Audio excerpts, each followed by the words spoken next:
which is in the Bay Area, right? It sure is. Okay, there we go. So anyhow, I ask you to join me in welcoming Stephanie Moore, and she has a prayer for us too.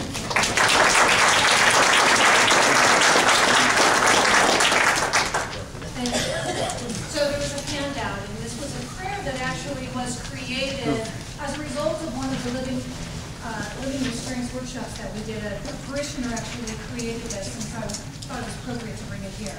So in the name of the Father, and the Son, and the Holy Spirit. Amen. God who fashions us and who transforms us each day, we give you thanks for the blessings of talent you have given us. It is by the grace of the Holy Spirit that we receive them. It is in gratitude that we use them, and it is with prayer that we nourish them. May we give you praise as we live each day in your image, created uniquely as your own. We pray this through Christ our Lord. Amen. I want you all to come with me to the next section of you. That was beautiful. You all have cookies too. Good energy. So before I actually launch into this, how many of you just attended Father Bill's session? Okay, that's almost everybody. I'm gonna be bouncing right off of that, building on what Father Bill shared. So if you missed it, see us at the end, and we'll get you up to speed really quickly. I have to tell you, this is a blessing to be here. This has been a journey. And to be here today to talk to you about this kind of brings it to even a higher lesson.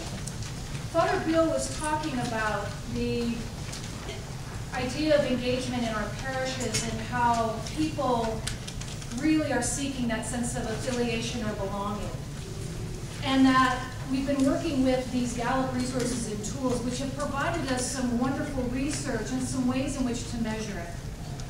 And these 12 items of engagement, the third one that Father Bill was talking about was this idea of people being able to do what they do best as one of the key indicators of engagement. That people feel like when they come to their faith community, they have an opportunity to do what they do best. And when we look at some of the research that Gallup has actually been able to provide, being able to do what you do best, parishioners who have that opportunity are 2.5 times as likely as the average member to be engaged. And they are 38 times more likely to be engaged than they are to be actively disengaged. So if you think about that and you look at some of the outcomes that we're measuring, this has huge ramifications, and why many, many parishes are really looking at even starting with just helping people understand who they are, what their talents are, as a building block to help them really grow spiritually. And so I'm curious, how many of you are aware of the Living Your Strengths assessment, the Strengths Finder assessment? Okay, there's a handful, there's about 10 of you. I'm going to go one step further. I think I know that this diocese is a big Called and Gifted. How many of you are familiar with Called and Gifted? Okay, many more hands. In fact, I know Carol McGee is sitting in the audience, and she's going to be doing a session on Called and Gifted tomorrow. So, that would be a wonderful next step to this. I want to today build a picture for both of these, and to really just talk about everything that we are, as we heard this morning from the bishop, is gift. We are a gift. And so as we look at this idea of being a good steward, we heard that all this morning, it is about these four main things, which is being able to receive our gifts gratefully, develop our gifts responsibly, share gifts lovingly, and return these gifts with increase. If you take that and apply it to each of us, it would be something like this. That really, the first gift that God has given each of us is ourselves. It's you. And so as we look at stewardship, it's do you accept yourself and your talents gratefully? So we heard that message this morning about, are we willing and able to accept who we are, who God has created us to be?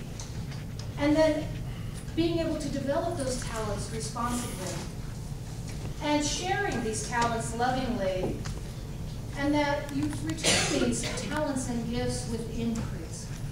So this actually means that we have to really understand what these talents are all about. And what I thought I would do as a way to just share a little bit of my journey here as kind of the foundation for all of this, and then I'm going to have you do a little bit of thought about your own talents. But to give you just a little bit of history, I started my career however many years ago. Second career in, I was a senior unit manager for a large financial call center. Now, for those of you who have done Living Your Strengths and you've taken the Strength Finder, my number one talent is maximizer. And then the rest of them are all relationship things. So I'm sitting at a desk doing spreadsheets all day. And pretty much shoot me now, I'm going to die in this job. I knew some of you may relate with that, but I knew about the third year in, I was slowly dying on the vine. My life was being sucked out of me. And I couldn't quite figure out where I would go with this feeling. And I was talking to people. Now this is before the days of career development and organizations really spending time helping people figure this out. And so somebody said, well, you know, there's these outplacement centers. They help people who are in job transitions go and talk to them. And so, you know, being my maximizer, I decided to go talk to the #1 career outplacement firm. At the time, it was called Drake B. Moore, and I don't know if any of you are familiar with that one. But I get to talk to the senior vice president. I'm just doing an informational interview, and I say, how do you figure out? How do you help people figure out what they're supposed to do and who they're supposed to be? Because I'm really stuck. And she looks at me, and towards the end of this time, she says, I'll tell you what you're going to do today. You're going to go home and you're going to quit your job and you're going to come work for us tomorrow. Now, I was in a fairly basic role. My husband was, you know, happy that I was being fully employed. And I go home and I say, honey, I'm quitting my job and I'm going on contract with a company I just went and did an informational interview with. But I have to tell you that my time there, I actually ended up being their VP of marketing, and I loved it because it was all about helping people figure out what they needed to do and where they needed to be and what their talents were as they were in transition. And then I realized I'd love to do this proactively. I'd love to help people figure out who they are before they get laid off from jobs. Because that wasn't really something being talked about at that time.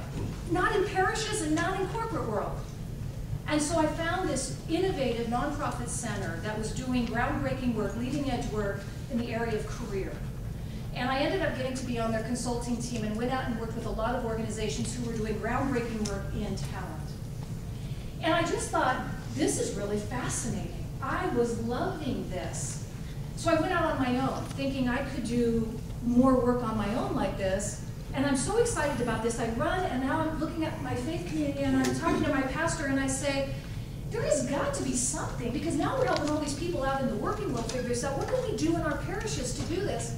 And he says, you know, I just got this flyer, and it's for this workshop in San Francisco called Called and Gifted. You should go check it out.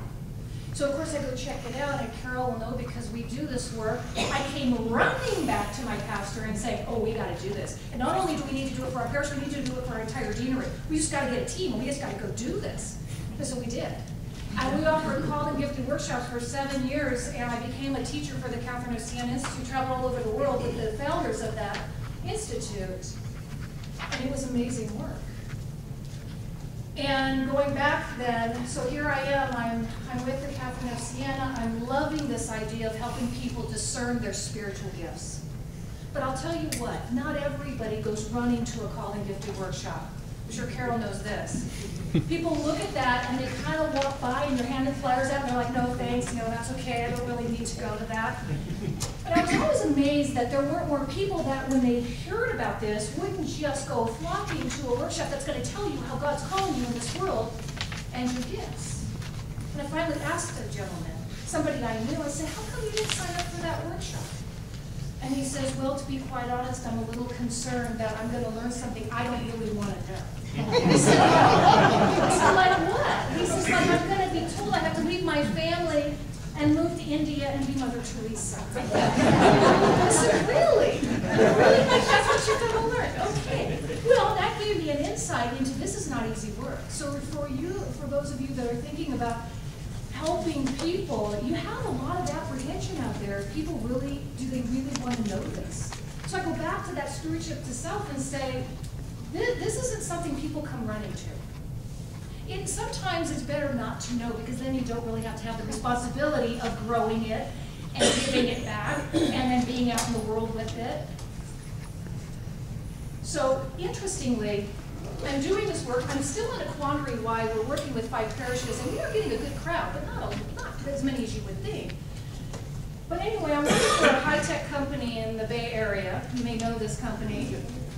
Doing some leadership development work with them, and they said, Stephanie, we heard that you have a career development background. We're going to launch our first career development process here. Would you be interested? Because we're going to take a different tact. We're going to actually bring in a new assessment called StrengthsFinder, and we're going to help people build strengths-based careers here at Cisco. And I know they just went through a big layoff, so let's not do the correlation. I will say that the people who did go through that are well equipped to go to their next venture.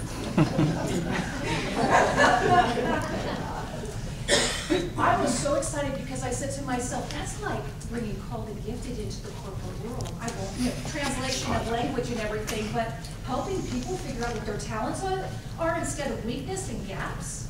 I mean, I don't know about you, but that's how I was raised. Let's fix the C's and D's on the report card, forget about the A's, or in the corporate world, let's figure out what's not working with you and let's fix it. Let's get y'all fixed up, and we're going to focus on what's not working. This idea, let's not have that focus. Let's actually look at what people are good at, and let's put them into work that they're actually talented at. I couldn't get over this. I thought, wow, this is really cool.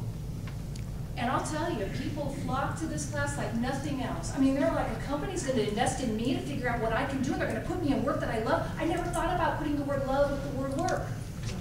It's just this unbelievable concept. So what ends up happening is I'm just loving this, and then going back to my parish life, I decide that I need to do a little more spiritual development myself, so my pastor encouraged me to go through a 3-year certificate program for the School for Pastoral Ministry through the Diocese of Oakland. And here I am at Holy Names University, having a great time. I'm in my 3rd year, getting ready to graduate. Last class of this entire program, the teacher walks in and she says, I'm going to share with you 2 books that have changed my life. She hands out Growing in Engaged Church and Living Your Strengths. I'm looking at Living Your Strengths and going, a faith book on living your strengths. Huh, I wonder who made that up. I turned it over and saw it was Gallup. They had a faith division. I've been using this assessment all these years over there, and now my worlds have just collided.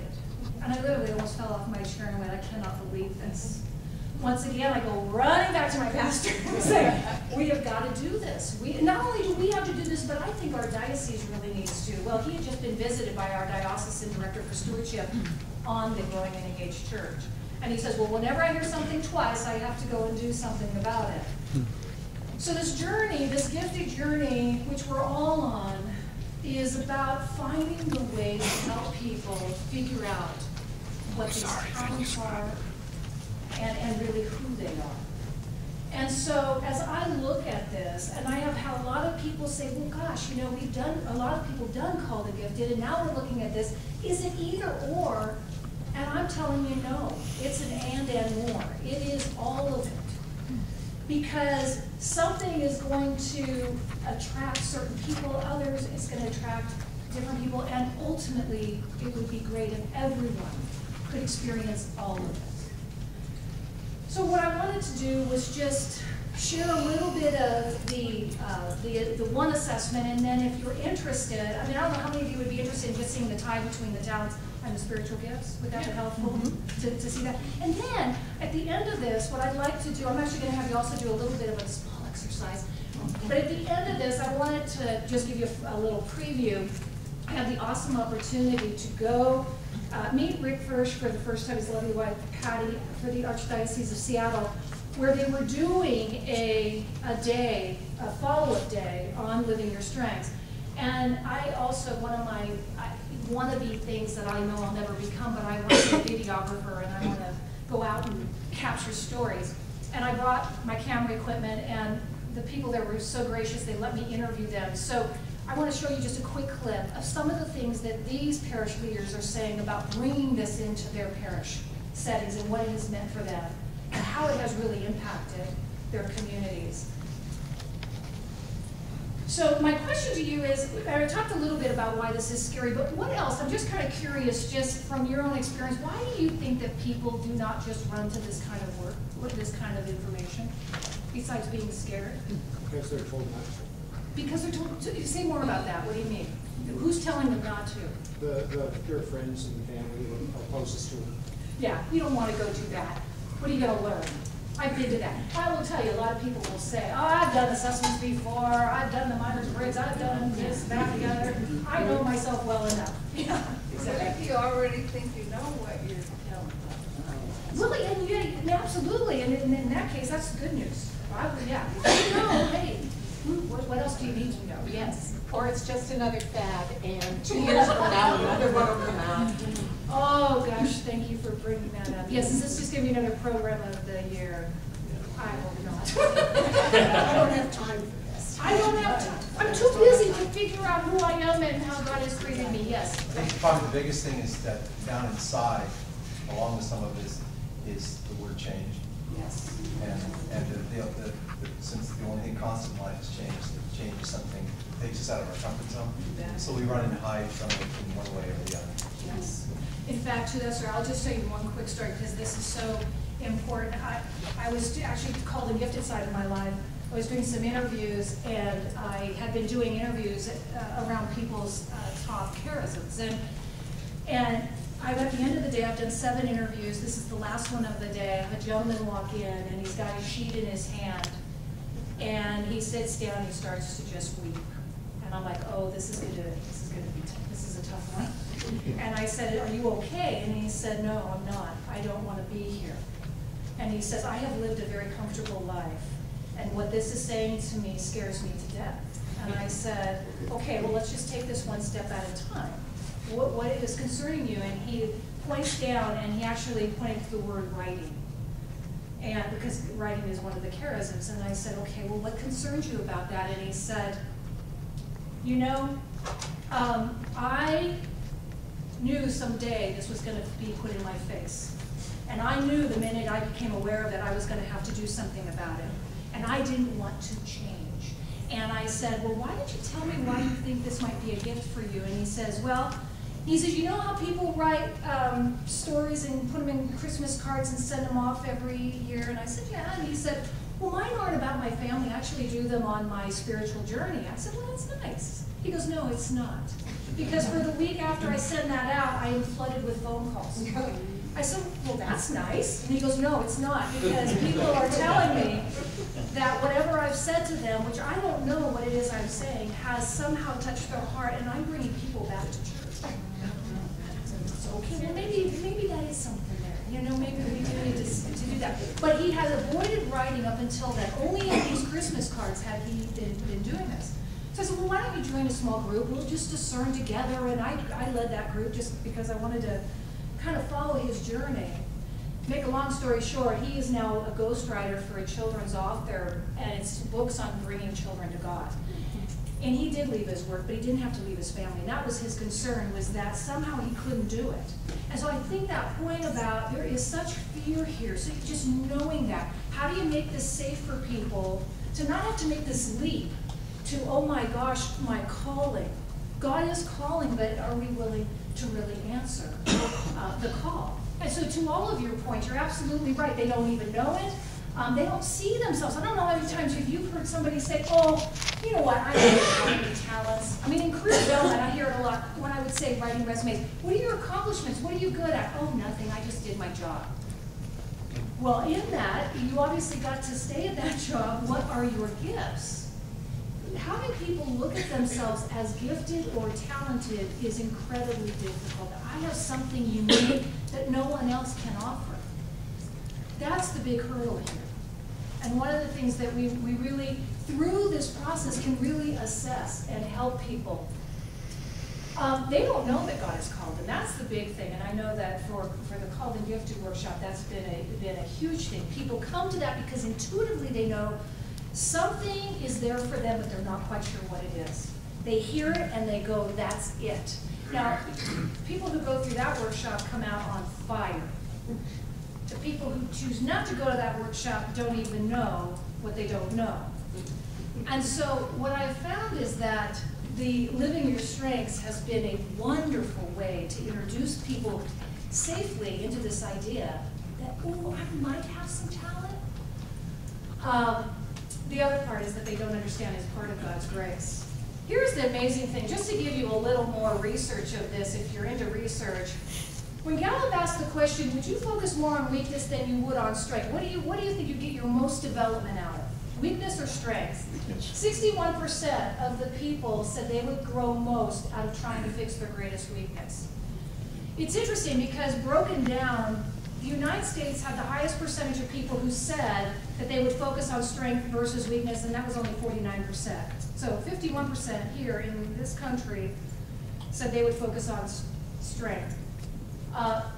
The interesting thing is, even going down to China, was 23% would look at strength before they would look at weakness. So it's prevalent. It is part of what, however, we've been raised and what has been put out in front of us. Curious though, when you ask people, do you get to do your best work every day? How many do you think out of 10 said they did? 3. Probably You less go on than the 2. 2 out of 10 people say that they get to do their best work every day. Here is an amazing thing we have that we can bring into our parishes. Is an opportunity to get more of these people to be able to do their best work. And you know, and it's interesting when you look at this passage from the Go Make Disciples, unless people know the grandeur for which they are made, they cannot reach fulfillment, and their lives will be incomplete, nor will they know that they are called into interpersonal union with God and each other. The amazing thing that parishes offer people is a community. And this is Father Bill's whole message, is we can't do this alone. We cannot do these assessments in a vacuum and think we're going to have all the answers. We actually learn about these when we share them with each other. And so it's why when we do the talents in our parish, we always do it as a group, so that people can share and talk out loud, because in the talking out loud, you actually grow even deeper into the understanding of what it is you're trying to discern. And so, for me, this has been a very powerful message here. So the key is, how do you help people figure out their best self? Well, this is one of the things that Gallup has created, this idea of looking at talent. And so this actually came, as Father Bill was mentioning, a lot of research and observation from a lot of scientists looking at what excellence looks like. And it started actually in the school systems, looking at teachers who had risen to high levels of excellence. Their hypothesis at the time was that they would uncover that these teachers all had similar talents, which made them so good. What they later discovered was that wasn't the case at all. That in fact, these teachers all possessed unique and different talents, but somehow in their life, they tapped into them. And they were able to use them, and actually use them to bring out the best in the students that they taught. So what they then did is they sat down and they started to observe behavior.